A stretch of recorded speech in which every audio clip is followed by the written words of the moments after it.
গাজীপুরের বাঘের বাজার কয়েল কারখানায় আগুন লেগেছে। আগুন নিয়ন্ত্রণের কাজ করছে ফায়ার সার্ভিসের 9টি ইউনিট। দর্শক, আগুনের আরও খবর জানাতে ঘটনাস্থল থেকে সরাসরি যুক্ত হচ্ছেন সহকর্মী রায়হানুল ইসলাম আকন্দ। রায়হান,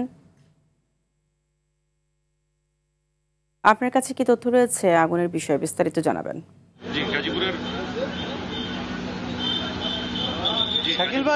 বাজার এলাকায় স্ট্যান্ডার্ড ফিনিশ অয়েল কারখানায় দুপুর 12:30টার দিকে অগ্নিকাণ্ডের ঘটনা ঘটে। আগুন মুহূর্তের মধ্যে দ্রুত আগুন বাড়তে থাকে। খবর পেয়ে Mawna fire service, Rajendrapur modern fire service এবং জয়দেবপুর ফায়ার সার্ভিস থেকে 7টা ইউনিট ঘটনাস্থলে পৌঁছে আগুন নিয়ন্ত্রণে কাজ করে।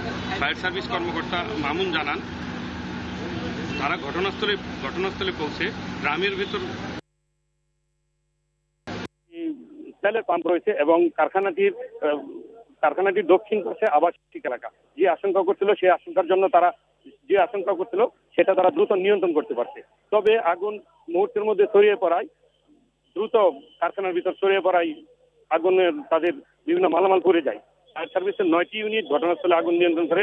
আগুনের খবর পেয়ে আশেপাশের কারখানার শ্রমিক এবং শিক্ষা প্রতিষ্ঠানের শিক্ষার্থীরা এবং এলাকাবাসী ঘটনাস্থলে পৌঁছে ফায়ার সার্ভিসকে সহযোগিতা করে।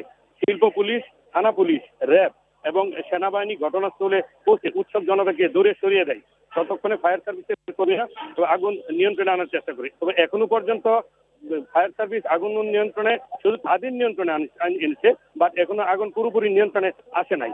তবে ফায়ার সার্ভিসের কিছু কিছু কর্মী বলছে এবং গণমাধ্যম কর্মীরা বলছে ফায়ার সার্ভিসের ঢাকা হেডকোয়ার্টার থেকে বলা হয়েছে যে আগুন নিয়ন্ত্রণে আছে, কিন্তু প্রকৃতপক্ষে এখনো পর্যন্ত আগুন নিয়ন্ত্রণে আনে নাই, এখনো ভিতরে আগুন জ্বলছে।